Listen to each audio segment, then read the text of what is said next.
Thank you for having me. I am a clinical social worker and I live in Maryland. I work with my husband, who's a psychiatrist, and we own a outpatient mental health center where we help children and adolescents and adults and families. I am responsible for the overall operations of the practice, and I also have a caseload myself. Tell us where you were, what was going on with your health, how you felt about yourself, all of it before starting the midlife makeover program. Overall, in terms of my overall kind of state of being, right, is I was definitely more tired. I feel like I had lower energy. Yes, the scale was higher, right? So the number I weighed more.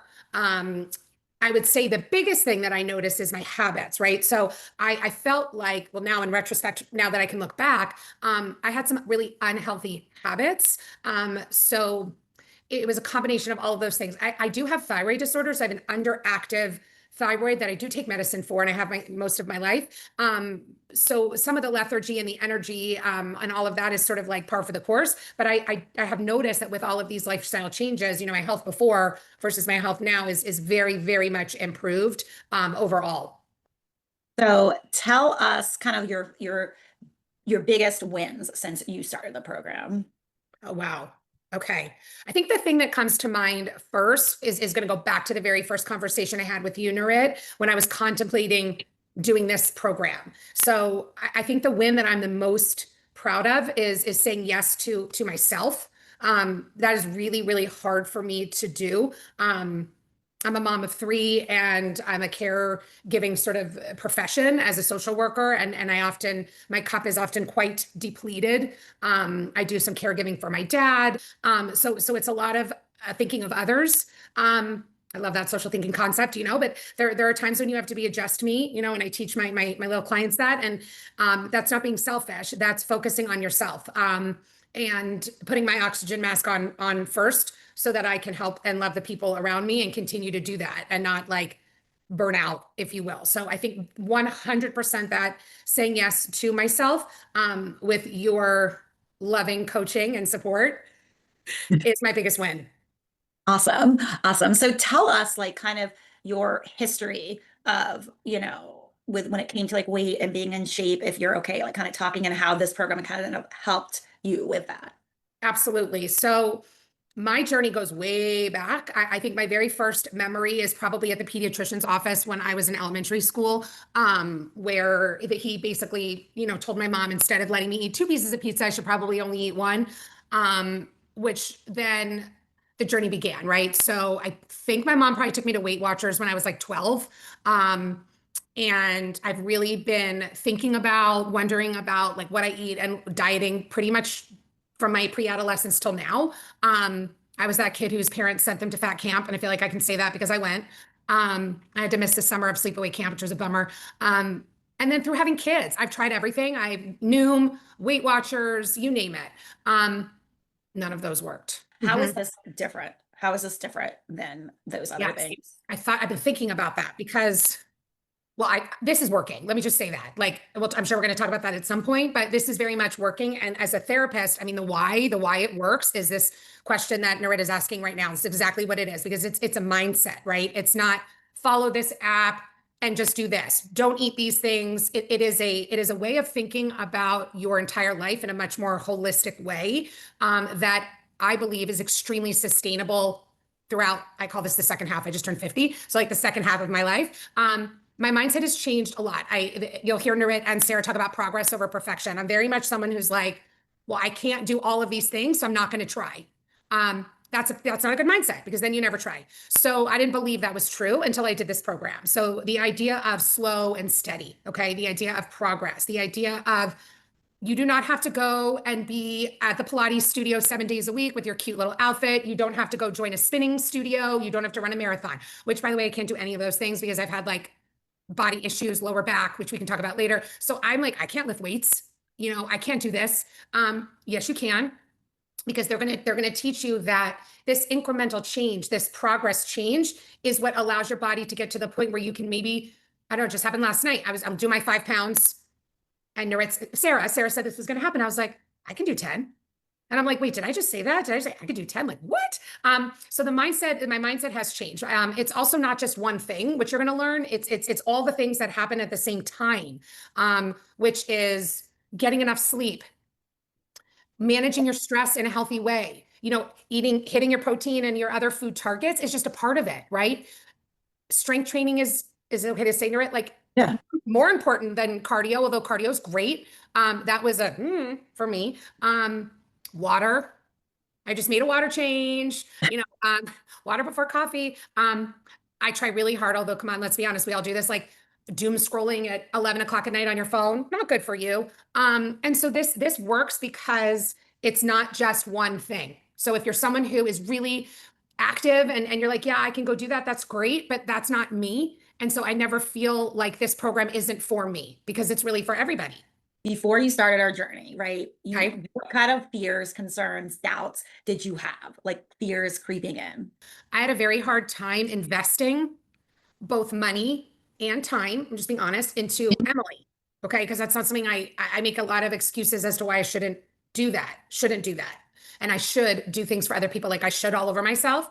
And I think that for me was really the hardest part. Norette will tell you she had to poke me a few times. And thank God she did, because if she didn't, I don't think I would have said yes, which leads me to the other part that we didn't really talk about, was just the importance of you and Sarah and the coaching. But I think I doubted myself because I wasn't investing in me and I wasn't making me important. Mhm. And so let's talk about how the experience, the coaching experience, not just the coaching experience, but the program itself helped you overcome those fears about investing in yourself, not just in money, but also in time. Thank you. Because another fear I had, and it's going to laugh, is that I don't know what to do, which is true. I'm like, I don't literally have no idea what I'm supposed to be doing. And I was like, Norette, just tell me what to do. Am I allowed to curse? Am I allowed to curse? Okay, I remember you were like, just effing tell me what to do. Effing tell me what to do and I'm going to do it. They do tell you what to do. And if you do it, it works. I mean, it's that simple. It's kind of like, it's really simple to follow for someone like me who had no idea what to do. The app is wonderful if you're older like me. And I know there's people who are even older. I don't love to be on my phone. I don't want to say app and then think like, oh my gosh, you're on your phone all day, because you're not. It's a great tool and resource because let's be honest, we all carry our phones everywhere we go. So the app allows us to track all of the things that are important, like water and sleep, and protein and all of those things. So then that was like, once I saw that, I'm like, I can do this. What about the coaching? What changed from your mindset perspective while like being in the program? So anything I've ever tried before, you're by yourself. The only accountability you have is yourself, which is hard when, again, you don't really know what you're doing and like, where do you ask questions? And so Norette and Sarah, the support and the community that they've built is sort of multi-layered, right? So the first, is what exists on the exclusive Facebook page where we can post, we can ask questions. Oh, I just found this really cool protein snack at Costco, and a lot of sharing of ideas and encouragement. There's also the monthly calls that we have, which are very informative. I love the one we just had where we had the longevity doctor. So cool. Teaching us about menopause and cool things. And if you live nearby, there's sometimes in-person things. Also, if I think I get a text every day. I think I get I just screenshotted the one I got yesterday because it meant a lot to me and it was really helpful. So if I start to feel a little bit like, am I going along the right path? I look at my screenshot. They're always here if you need them. Anytime. Like if I think just last week, I was like, Sarah, I think I just need like a fitness moment. Can we hop on a call? Can I run some things by you? Yes. So there's live coaching, there's replays, there's meetups. I mean, you can't get rid of them if you tried. I love that. I mean, In a good way. Yeah. What did you like the most about it? I think first and foremost, it's you and Sarah, to be honest. I think, in my line of work, it's about connection. And it's about, that rapport that you can build with someone else to feel that support. And so for me, that was probably the beginning of like, okay, I know who this is. She cares about me. She's going to follow up with me. That is a huge piece of it, is that connection. I love how straightforward it is. I need that. I need it to be like, this is what you need to do and do that. The ongoing coaching and check-ins is also really important to me. Having somebody that I can ask questions to all the time that's willing to meet with me. Also, when I think about it, there's nothing that I'm like, I can't eat that, or I shouldn't eat that. There's no shaming. There's no food shaming. right, will say a lot. Like, if you want an apple, eat an apple. But just know, like, if you want a candy bar, it has the same calories in it. Like, food is food.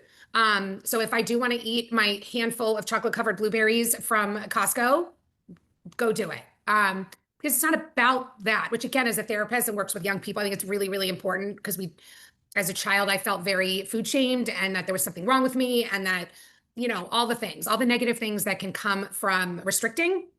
And if any of you that are listening, if you have children as well, we haven't really talked about this, but just the role modeling for your own children. If you're doing this in a home where there are children present or a partner that's present, it's not anything that you wouldn't be proud to do in front of your children. How, like, has this affected your job as a counselor and your job, your job as a mom? I'd love to hear more about that. Well, I don't want to tell you because then I think you might charge me for how many times I've said progress over perfection. Like, that's huge. Like, I work with a lot of some of the kids I work with struggle a lot with perfectionism, and that gets in the way of progress, as we all know. I've always worked with kids and talked to them like about growth mindset. Okay. That's big in my business. And so we love mistakes. Mistakes are how we learn. This program builds on the stuff that I do all day, every day anyway, because it's not linear. There's not a beginning and an end, which is how I always thought about, Weight Watchers. I don't feel like this has an end. Like, this just is. Yeah. I'm not going back now. Like, I wouldn't even know how. So you feel like you understand what to do for life because of this? Yes. I've been doing this for a few months now, and there's still things I don't know. And that's okay. And I love that because that means there's still things that I'm going to learn. And I don't feel embarrassed to say, what is that? Wait, remind me what that is again, because I'm not a nutritionist. I don't know. I remember when you texted me I think you were on vacation, but you were like, I haven't seen this number on the scale since high school. Doing this without shame. I just want you to tell everyone like how you feel about yourself. You were like, this has changed my whole life. Yes. Empowered that I can do something that for me, that I put my mind to, because I love the scale. Don't get me wrong. I was like, okay, yes, Emily, you did it. And it's that I wake up in the morning and I don't just think about all the things that I need to do for everyone else. So I could get emotional about that because that is my Achilles heel, is what am I going to do for everybody else? And now I wake up and I think, when am I going to do my workout? When am I going to get my time for me and incorporate that into everything? Obviously I'm still me. I'm still going to do everything for everybody else. Let's be real. But now there's that space for Emily.